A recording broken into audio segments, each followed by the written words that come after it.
¿Alguna vez has tenido uno de esos momentos en los que todo a tu alrededor parece normal? El tintineo de las copas, las risas educadas haciendo eco, las flautas de champán sostenidas con demasiada delicadeza, pero por dentro sientes que el mundo acaba de salirse de su eje. Ese era yo, de pie en el salón de tonos dorados de la gala anual de Éxitotec, vistiendo el mismo traje azul marino que he usado en cada evento importante durante los últimos 3 años. Solo que esta noche algo no encajaba. Su risa cortó el ruido primero. No era la risa educada que usa en las cenas de compromiso. Era la real, esa que suena como si acabaran de sorprenderla con entradas en primera fila para su banda favorita. Y venía del otro lado del salón. Me giré, escaneando a la multitud, y la encontré. Natalia, mi esposa. Su mano descansaba ligeramente en el antebrazo de un hombre al que nunca había visto, alto y engreído, con un traje gris marengo, hecho a medida. Él se inclinó, susurrándole algo que hizo que ella echara la cabeza hacia atrás y riera de nuevo, de la misma forma que solía hacerlo cuando nos escapábamos a las tabernas después de medianoche, solo para compartir unas raciones. Mi corazón no se rompió, se apretó, como si supiera lo que venía después. Observé durante un momento más de lo debido, lo suficiente para que ella mirara hacia mi dirección y se congelara, solo por un instante. Luego me sonrió y volvió a prestarle atención a él como si nada hubiera pasado. Me dirigí a la barra.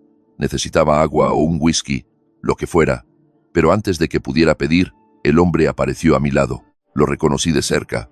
Sergio Valdés, vicepresidente de ventas, aquel de quien Natalia siempre decía que era demasiado intenso para su gusto. Claro, no pidió de beber, ni siquiera me miró al principio. Solo dijo, tiene buen gusto, ojos afilados. Me quedé en silencio. Ese fue mi primer error. Finalmente se giró, con una sonrisa de suficiencia, como un hombre que ya ha decidido que ha ganado. Adrián, ¿verdad? Mira, sin ofender, pero algunos hombres están hechos para la comodidad. Otros, se ajustó los puños, luciendo un reloj de oro, que probablemente costaba más que nuestro primer apartamento en el centro. Nosotros estamos hechos para el desafío. Parpadeé. Perdona. Él se acercó más, bajando la voz tanto que casi se mezclaba con la música. Mantente en tu carril, Adrián, a menos que quieras descubrir lo que se siente al perderla para siempre. No respondí. No porque no tuviera 1000 palabras listas para escupirle a la cara, sino porque algo más profundo encajó en su lugar. Un interruptor silencioso se activó dentro de mí. Esto no era solo una aventura, esto era una actuación para mí. Salí de allí sin decir una palabra más. Que tuvieran su momento. Que Sergio creyera que se me había metido bajo la piel, pero en ese instante hice una promesa silenciosa. No rogaría, no pelearía, no me rompería, recuperaría mi dignidad. No con puños, sino con precisión. En casa, el silencio era cortante. Mi corbata golpeó la encimera de la cocina con un sonido sordo. Abrí el cajón de las herramientas. Busqué debajo de la pila de llaves de repuesto y cables de cargador, y saqué el pequeño dispositivo negro que había escondido semanas atrás. Una grabadora de voz, compacta, fiable, ya cargada con horas de conversaciones casuales del coche que ella y yo compartíamos. Natalia siempre pensó que yo era demasiado pasivo, demasiado predecible. No tenía idea de con cuánta atención he estado escuchando. Y este era solo el primer corte. La farola de la calle parpadeaba sobre mi cabeza mientras salía del garaje. Un eco resonaba en la oscuridad, de esos que hacen que todo se sienta más quieto de lo que realmente está. No subí las escaleras, no quería ver sus zapatos tirados en el pasillo, ni su teléfono iluminándose con mensajes que no debía ver. En su lugar, me dirigí a la entrada. El coche estaba exactamente donde lo había dejado esa mañana, aparcado ordenadamente en la segunda plaza. Impecable, neutral, tal como se había vuelto nuestro matrimonio. Confiable, poco inspirador. Ella nunca cuestionó por qué insistía en que compartiéramos un solo vehículo durante la semana. Decía que era por conciencia ecológica. En realidad, se trataba de proximidad y control. Me deslicé en el asiento del conductor, cerré la puerta suavemente y me quedé allí un segundo, escuchando el ligero tic-tac del motor enfriándose. Luego alcancé debajo del asiento del pasajero, tanteando hasta que mis dedos rozaron el parche de velcro. La grabadora seguía allí, intacta, sin perturbaciones. Ella nunca se dio cuenta, o tal vez sí, y no le importó. La pequeña luz verde parpadeaba lentamente, aún grabando. La apagué y la deslicé en el bolsillo de mi abrigo, rozando con el pulgar la carcasa lisa, como si fuera un arma cargada, que en cierto modo lo era.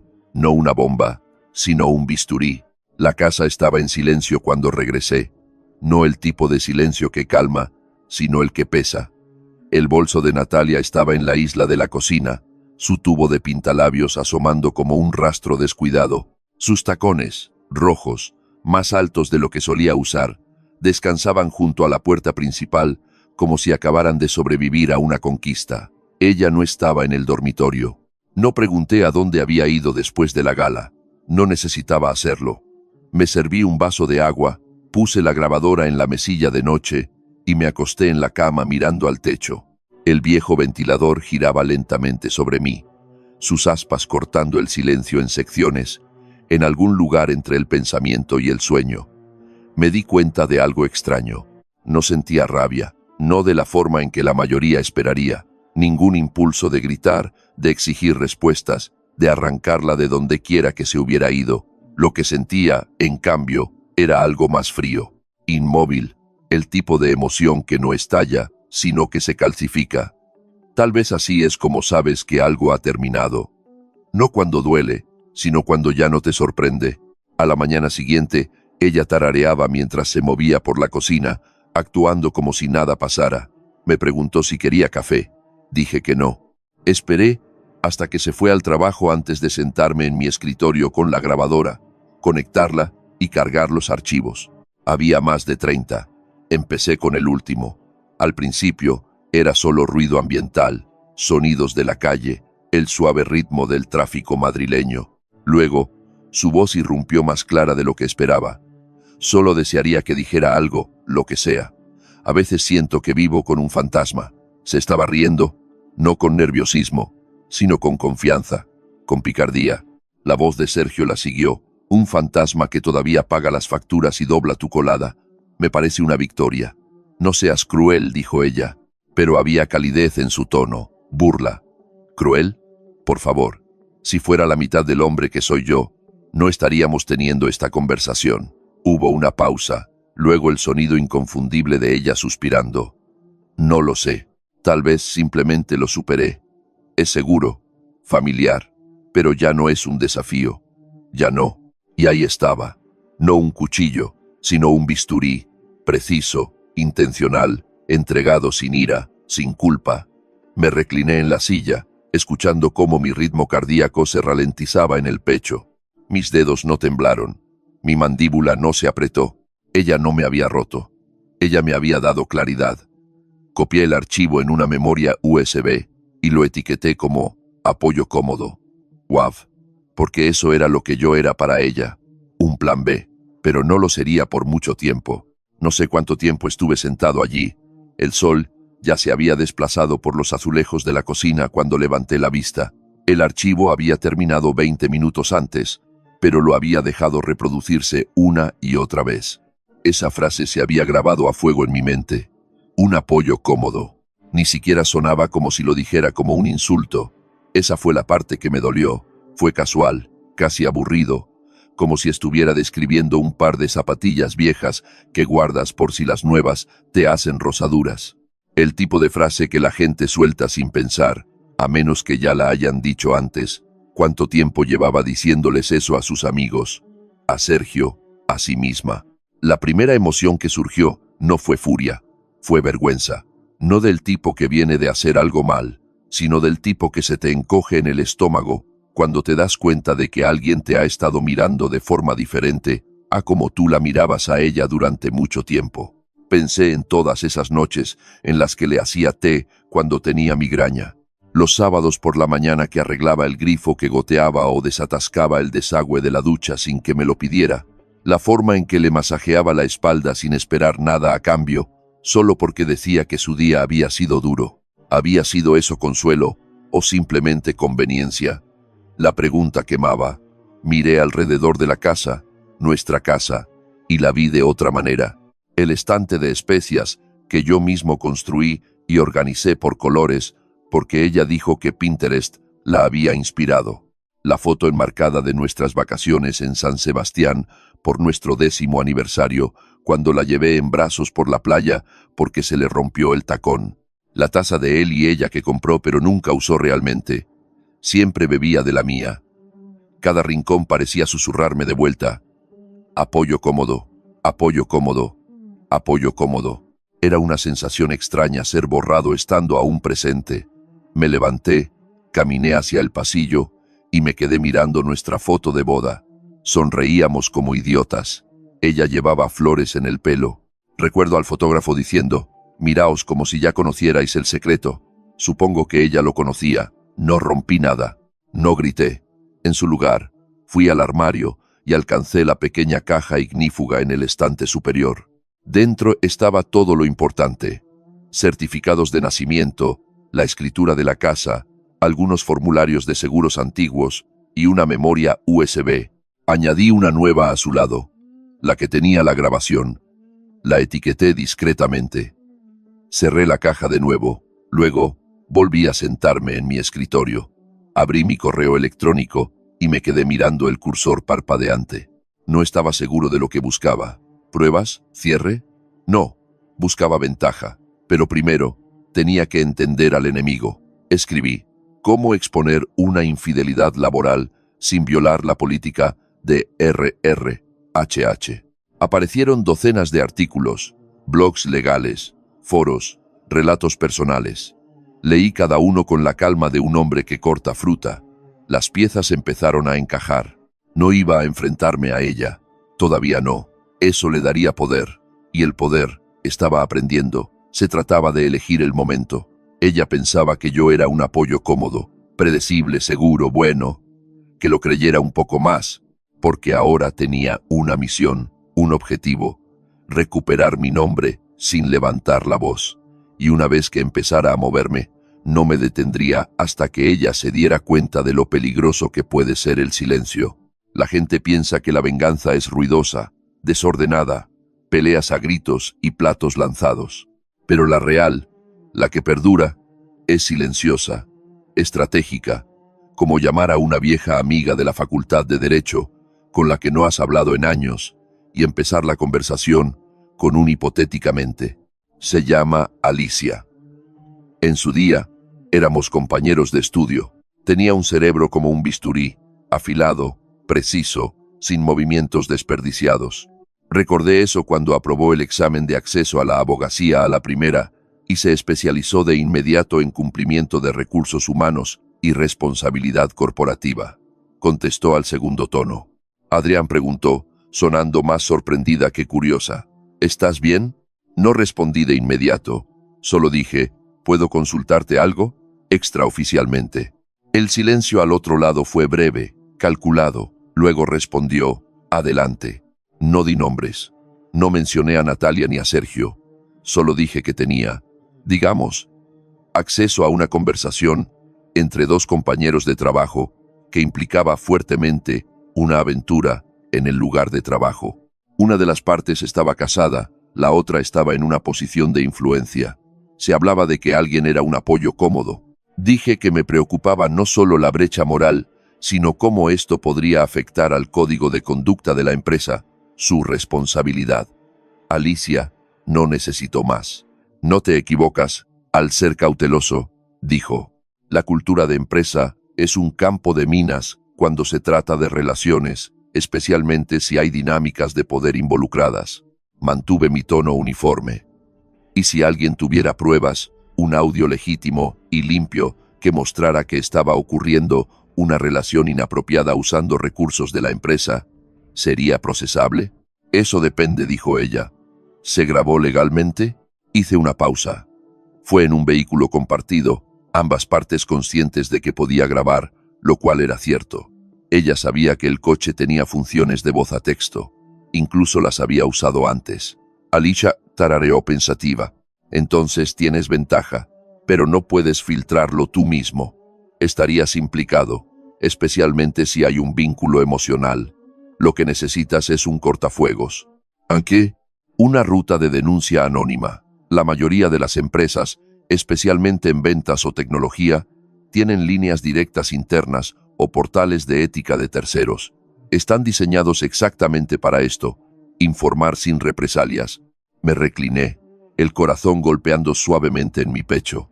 Entonces, me estás diciendo que si enviara este audio a través de ese canal, estaría protegido. Si se hace correctamente, sí. Solo asegúrate de que no haya ninguna huella digital que lleve a ti. Sin metadatos, sin rastro de correo electrónico, usa una red pública, limpia el archivo de etiquetas. Por eso la había llamado. Alicia no se andaba con dramas. Se enfocaba en resultados. Gracias, dije.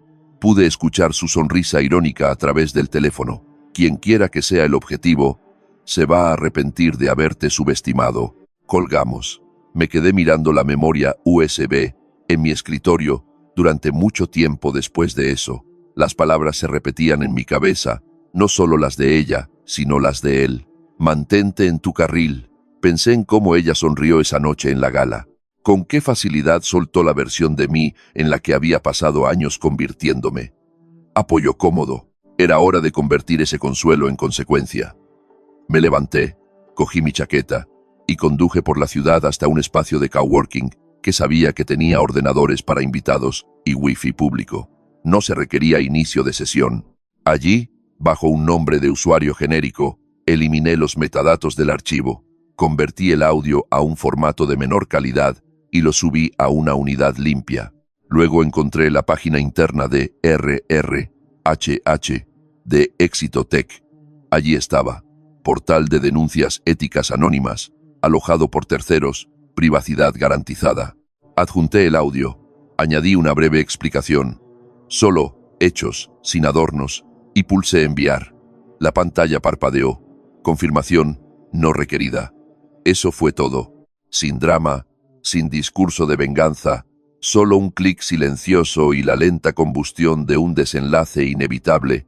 La mayoría de la gente piensa que el ajedrez se trata del próximo movimiento. No es así. Se trata de crear una posición en la que tu oponente no se dé cuenta de que ya está perdiendo. Eso fue lo que tuve en mente cuando entré en la cafetería Perks la semana siguiente. Un lugar pequeño a 3 manzanas de la sede central de Éxito Tech. Mesas limpias, cabinas tranquilas y, lo más importante, un desfile constante de empleados junior que intentaban escapar del caos de su oficina de concepto abierto. No tenía un guión, solo una cara, un nombre y un asiento junto a la pared del fondo. Ella entró 5 minutos después de las 12, aferrando su identificación en un cordón y una bolsa de ordenador que parecía pesar demasiado para ser jueves. Parecía alguien que intentaba correr más rápido que su propia lista de tareas. Claudia, asociada de marketing. Natalia la había mencionado de pasada una vez. Dulce, pero demasiado ansiosa, había dicho ella, lo que viniendo de Natalia se traducía como poco apreciada y digna de ser escuchada. Esperé hasta que pidió. Luego le ofrecí el asiento frente al mío cuando no pudo encontrar uno. «Oh, gracias», dijo, apartándose un mechón de pelo de la cara. «¿Estás segura?» «Por favor», dije. «No tengo prisa. Solo estoy adelantando algo de trabajo». Nos sentamos en un silencio cómodo por un rato. Yo tecleaba en mi portátil mayormente tonterías. Ella abrió un PowerPoint, suspiró audiblemente y murmuró: «Si recibo un cambio más de último minuto». Esa era la apertura. «¿Plazos ajustados?», pregunté casualmente. Exhaló fuerte. «¿Lo de Sergio? Cambia la presentación la noche antes de cada gran reunión, y luego actúa como si los cambios fueran idea mía». Levanté una ceja. «¿Sergio Valdés?» Ella me miró, sorprendida. «¿Lo conoces?» «Digamos que he oído cosas. Parece todo un personaje». Su risa fue corta y amarga. Personaje es una palabra generosa. A partir de ahí, la conversación fluyó fácilmente. Escuché. Eso fue todo lo que hizo falta. Claudia no lo soltó todo de golpe, pero como cualquier empleado sobrecargado de trabajo, desesperado por ser escuchado, ofreció migajas suficientes para armar una imagen. Sale con gente de arriba, no con iguales, dijo en un momento dado. Cada mujer con la que ha estado está casada o está 2 peldaños por encima de él en el organigrama. Natalia no es la primera. Eso dolió más de lo que esperaba. Ha tenido otros. ¿Líos?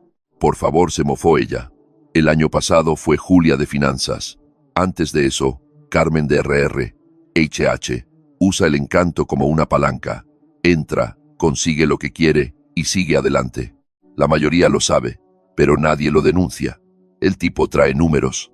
Los ejecutivos no quieren tocarlo, incluso si eso pone en riesgo a la empresa. Claudia se encogió de hombros. Prefieren no saberlo. No presioné más. No quería que se sintiera acorralada. Le di las gracias, pagué su café al salir y me fui con exactamente lo que vine a buscar. No solo chismes, sino patrones. Sergio era un reincidente. Su comportamiento era un riesgo que Éxito Tech había decidido ignorar hasta ahora. De vuelta en mi coche, me quedé con todo eso por un momento. Dejé que se asentara. Había poder en saber que no estaba solo, que ella no era especial. Pero para Sergio, esto no era amor ni conexión, solo otro escalón en la escalera corporativa. Y ella pensaba que había sido elegida. Casi sentí lástima por ella. Casi. En su lugar, conduje a casa, saqué el archivo del envío al portal anónimo y creé una segunda versión. Esta vez, incluí el testimonio indirecto de Claudia, parafraseado y anonimizado, sin amenazas, sin nombres, solo otro susurro en el viento. Envié esa versión al portal de ética de Éxito Tech también, porque a veces las voces más silenciosas activan las alarmas más ruidosas. Comenzó con pequeños comentarios. Has estado muy callado últimamente. Olvidaste darme las buenas noches ayer. Solías darme un beso en la frente antes de irte. ¿Pasa algo? Cada uno se deslizaba como un corte de papel. Pequeño, preciso y fácil de ignorar, pero se acumulaban y eventualmente sangraban. Natalia tenía el don de formular las cosas como preguntas mientras plantaba la semilla de la duda. No eran acusaciones obvias, sino sugerencias de que yo ya había hecho algo mal y simplemente aún no lo sabía. Me hacía dudar de todo, de mi tono, de mis rutinas, incluso de mi respiración. Una noche, la sorprendí observándome mientras llenaba el lavavajillas. Su copa de vino estaba medio llena, intacta. Llevaba allí casi 5 minutos, simplemente observando. Cuando pregunté qué pasaba, inclinó la cabeza y dijo suavemente: ¿Estás enfadado conmigo? Me encogí de hombros. No. Solo pareces cansado. Estoy cansado. Semana larga. Siempre estás cansado. Ahora. Ahí estaba. No mordí el anzuelo, solo asentí. Ha sido una semana larga, repetí, cerrando el lavavajillas un poco más firmemente de lo necesario. A la mañana siguiente, me envió un selfie de la nada, algo que no había hecho en meses. Llevaba el vestido azul que me gustaba, el que solía guardar para noches de citas reales. Su pie de foto decía: sintiéndome audaz hoy. Me quedé mirándolo más tiempo de lo debido. El teléfono, aún en la mano, el pulgar flotando sobre el botón de respuesta. Estaba intentando atraerme de nuevo, restablecer el equilibrio, antes de sentir que se inclinaba demasiado en su contra.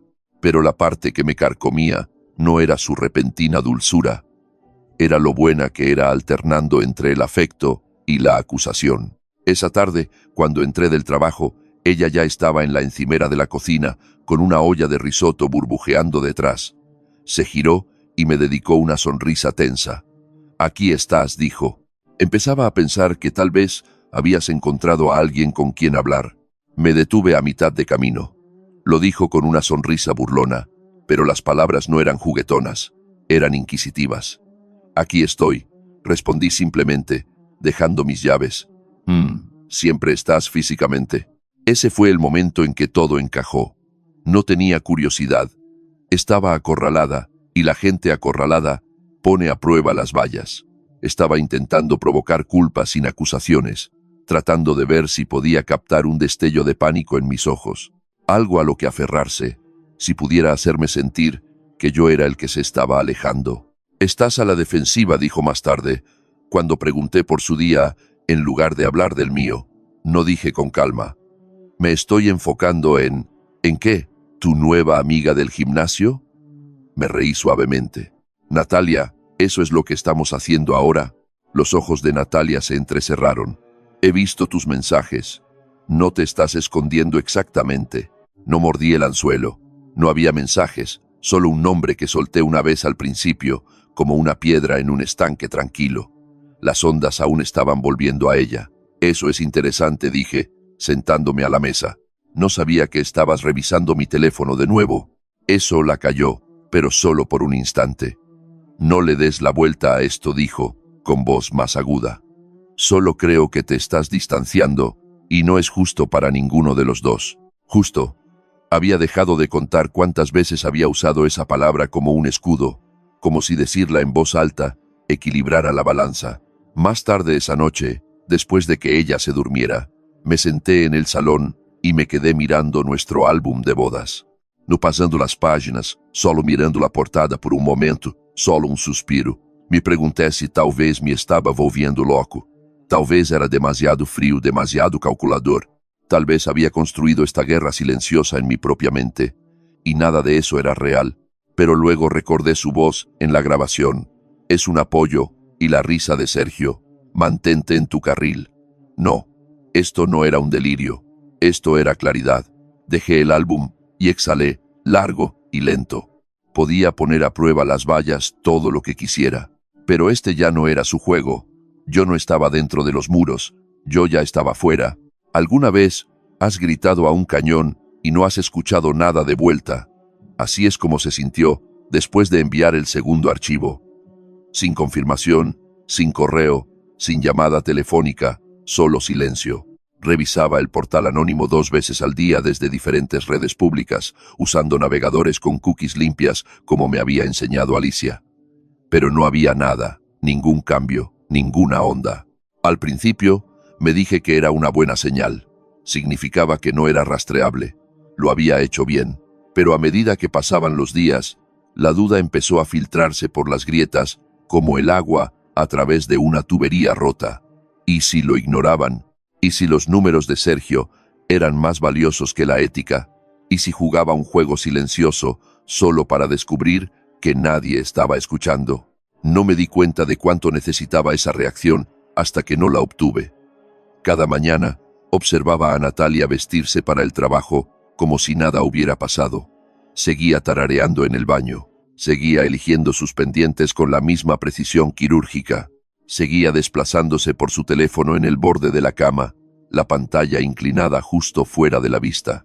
Empecé a notar cosas que antes se me pasaban por alto, sus pausas al escribir mensajes, el sutil aumento de su sonrisa cuando llegaba un mensaje, el ligero rubor que subía por su cuello antes de responder. Ya no era paranoia, era prueba de patrones. Pero los patrones sin acción empiezan a parecerse a la obsesión, y me prometí a mí mismo que no me convertiría en ese tipo, no me convertiría en su sombra. Así que me distraje. Trabajo, podcasts, largas caminatas por barrios que no eran el mío, lugares donde no me sentía como un fantasma en mi propia vida. Pero por la noche, cuando la casa estaba en silencio y las luces bajas, la duda volvía. ¿Había hecho suficiente? ¿Había jugado mal toda esta mano? Una tarde, ella llegó a casa con una bolsa de plástico de la licorería. Sin que se lo pidiera, compró mi bourbon favorito, el caro, el que solo abro en festivos. Lo puso en la encimera y sonrió como si estuviéramos de vuelta en los viejos tiempos, antes de que todo se deshilachara. He pensado que podríamos relajarnos. Esta noche, dijo, con voz suave. Me quedé mirando la botella. ¿A qué se debe la ocasión? Sus ojos me recorrieron. ¿Necesito una? Esperé un segundo demasiado antes de responder. Ella lo notó. Esa noche, se acurrucó contra mí en el sofá como solía hacerlo, el brazo cruzado sobre mi pecho, el aliento cálido en mi cuello. Mantuve mi cuerpo relajado, los ojos fijos en la película que se reproducía silenciosamente frente a nosotros. Pero mi mente no estaba mirando. Estaba tratando de reiniciar el guión. Si Sergio se había distanciado o el trabajo se estaba volviendo tenso, ella quería aislamiento, reafirmación, y una parte de mí, solo una fracción, quería dárselo. No porque la extrañara, sino porque extrañaba quién solía ser yo cuando ella me amaba sin manipulación. Pero ese hombre se había ido, enterrado bajo grabaciones, silencios y medias verdades. Aún así, la falta de desenlace empezó a desgastarme, como si hubiera escenificado una gran fuga solo para descubrir que las puertas nunca habían estado cerradas. Entonces, llegó un miércoles por la mañana. Me estaba cepillando los dientes cuando escuché su teléfono vibrar 2 veces seguidas en la mesilla de noche. Ella todavía estaba en la ducha. La pantalla se iluminó. Vista previa del mensaje. Sergio Valdés. Puede que tengamos un problema. RR. HH. Anda husmeando. Hazte la tonta. No me moví. No lo toqué. Solo me quedé mirando. Y por primera vez en semanas, un pulso de algo agudo corrió a través de mí. Prueba. Un temblor. La primera grieta en la presa. Me aparté, el corazón latiendo con fuerza, pero no de miedo. Estaba funcionando. Algo se movía bajo tierra, y yo no tenía que decir ni una palabra. Los retiros de empresa son bestias extrañas, partes iguales de unión forzada y posturas silenciosas. Éxito Tech. Había elegido un hotel rural en la Sierra de Guadarrama este año. Pintoresco, tranquilo y lo suficientemente remoto como para que no pudieras poner excusas para faltar. Yo no había planeado estar allí, pero 2 semanas antes, Natalia mencionó casualmente que me habían invitado a hablar en un panel de proveedores interdepartamentales. Necesitan a alguien que entienda tanto los sistemas como a las personas, dijo, como si ese cumplido pudiera borrar los meses de podredumbre que crecían bajo nuestro suelo. Dije que sí, en voz baja. A los 2 días del retiro, el aire estaba lleno de tarjetas de identificación, almuerzos de catering y una tensión apenas disfrazada por chaquetas informales. Sergio Valdés flotaba a través de todo ello, como un hombre demasiado confiado para imaginar consecuencias, hasta esa mañana de jueves. Estaba a mitad de un café tibio cuando escuché el susurro cerca del salón de la chimenea. Valdés está fuera, con efecto inmediato. No levanté la vista, solo bebí lentamente. La noticia viajó rápido, en voz baja al principio, luego más fuerte, como si la repetición la hiciera más fácil de creer. No lo escoltaron fuera, no discutió, simplemente desapareció. Más tarde, pasé por el pasillo cerca de la suite ejecutiva para recoger un proyector para el panel. Fue entonces cuando lo vi. Sergio estaba solo, con los hombros tensos, una carpeta de cartón bajo el brazo. Nuestros ojos se encontraron solo por un segundo, pero fue suficiente. Él sonrió de lado. No era la sonrisa arrogante que usaba como armadura. Esta era cansada, tensa. «Te crees muy listo, ¿eh?», dijo en voz baja, lo justo para que yo lo oyera. Dejé de caminar. No respondí. No necesitaba hacerlo. Su sonrisa se desvaneció. Se ajustó la carpeta. Asintió una vez, no por respeto, sino por reconocimiento. Luego se giró y salió por la salida lateral hacia el frío. El pasillo permaneció inmóvil después de que se fue, como si incluso las paredes estuvieran conteniendo el aliento.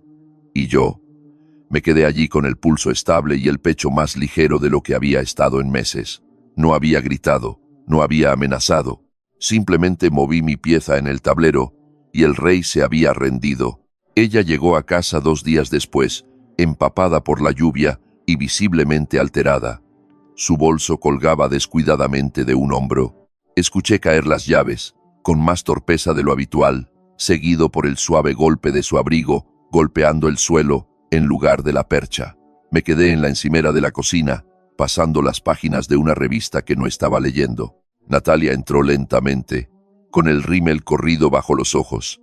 Podía oler la tormenta en ella, lana mojada, tensión y el tenue rastro de la decepción.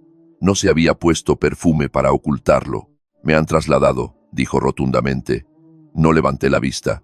Se dejó caer en la silla frente a mí como si el peso de su propio silencio se hubiera vuelto finalmente insoportable. Sin previo aviso, sin explicaciones, solo un correo de RR. HH. Esta mañana. Tengo que presentarme en la oficina satélite de Málaga la semana que viene. Se frotó la sien, frustrada y confundida. Es un traslado lateral, no un descenso de categoría, pero todo el mundo sabe lo que eso significa. No te exilian, a menos que hayas molestado a la gente equivocada. Aún así, No hablé. Su voz se quebró ligeramente. Pensarías que sabría si hice algo mal, ¿verdad? Asentí lentamente. Eso pensarías. Buscó en mi cara algo: preocupación, sorpresa, indignación, pero no encontró nada a lo que aferrarse. Eso la inquietó más que cualquier otra cosa. Es que, no lo entiendo, susurró.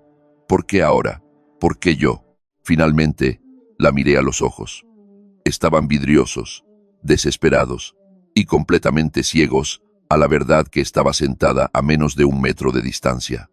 No estaba conectando los puntos. Todavía no. No del todo, lo que significaba que el momento era perfecto. ¿Estás bien?, pregunté con calma. Ella asintió, pero fue mecánico. Lo estaré. Solo estoy cansada, confundida. No pidió consuelo, no intentó tocarme, y yo no ofrecí nada. En su lugar, me levanté, me serví un vaso de agua y dije: «Cena en 20 minutos». Parpadeó, sorprendida. Claro, sí. Me di cuenta de que pensaba que esto era solo política corporativa, que había quedado atrapada en el fuego cruzado de la ambición de otra persona. Ni siquiera se le había ocurrido que yo era el que sostenía la cerilla. Eso es lo que tiene la estrategia. No siempre tienes que dar el golpe final. A veces solo construyes la trampa y dejas que la gravedad haga el resto. Había puesto la mesa como si importara. Velas encendidas, servilletas de tela dobladas, su pelo cepillado de la forma que solía hacer para las noches de cita. Noté que la botella de vino estaba abierta pero apenas tocada. Estaba tratando de restaurar algo. Tal vez la dignidad, tal vez el control, o tal vez solo la ilusión de que la cena significaba que seguíamos siendo algo. Me senté frente a ella sin decir palabra. El pollo asado estaba perfectamente cocinado, las judías verdes salteadas justo en su punto, pero todo me sabía a cartón. Bien, dije. Eso fue todo lo que le di. Ella sonrió débilmente, buscando suavidad en mis ojos. No le di ninguna. A mitad de la comida, dejó el tenedor y se inclinó hacia adelante. Siento si he estado extraña últimamente. No respondí. Ella insistió. Sé que las cosas no han sido iguales. Lo siento. Estás distante y no te culpo. Este traslado, todo, me ha sacudido. Extendió la mano, sus dedos rozando la mesa entre nosotros como si buscaran una conexión. Solo quiero que volvamos a sentirnos como nosotros. Dejé que el silencio se extendiera lo suficiente como para incomodarla. Luego cogí mi teléfono de la mesa y lo puse suavemente junto a mi plato. Toqué la pantalla. Ella inclinó la cabeza, confundida. «¿Qué estás?». Pulsé reproducir. Su voz llenó la habitación, suave, despreocupada, familiar. Es un apoyo cómodo, no un desafío. Natalia se congeló. La sangre se drenó de su rostro antes de que la segunda frase siquiera terminara. «¿Estás de broma?». Pero el audio siguió reproduciéndose. La risa de Sergio. El tono de dos personas, demasiado cómodas, diciendo cosas que pensaban que nunca volverían a ser escuchadas. Cuando terminó, hice una pausa, levanté la vista y la miré a los ojos. «Estaba en la gala», dije con calma. «Te vi con él. Escuché lo que me dijo en la barra».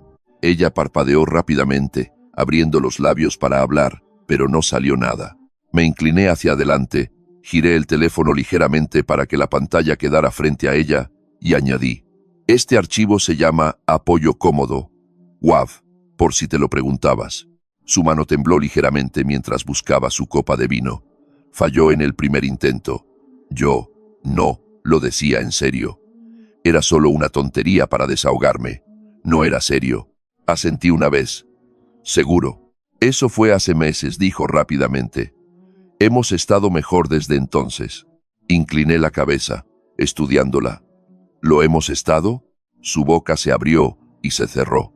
Miró hacia su plato como si el pollo pudiera ofrecerle un escape. «Nunca pensé que tú». Se detuvo. «¿Cuánto tiempo hace que tienes eso?». «El suficiente». «¿Y simplemente qué? ¿Te lo guardaste?». Bebí un sorbo de agua y luego respondí: «Esperé.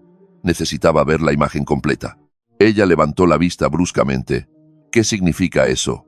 «Significa que no iba a destruir mi matrimonio solo porque estuviera herido. Necesitaba estar seguro. Necesitaba saber quién eras cuando pensabas que yo no estaba mirando. La mandíbula de Natalia se apretó.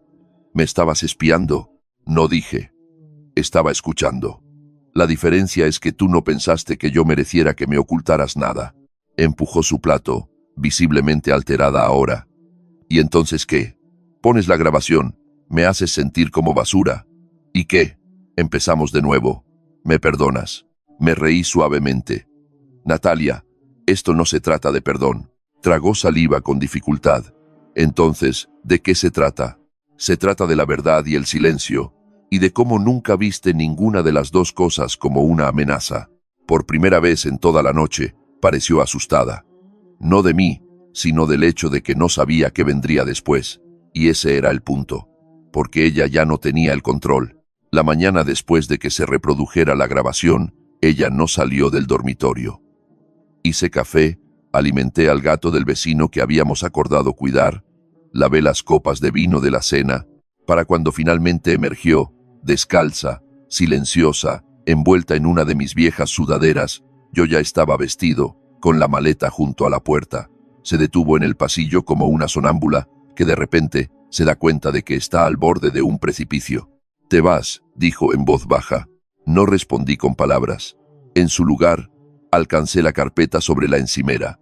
Papel grueso, impresión limpia, 2 copias.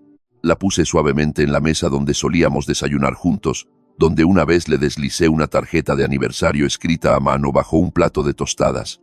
Sus dedos rozaron la primera página. Acuerdo de divorcio. Su garganta se movió mientras tragaba saliva. ¿Hablas en serio?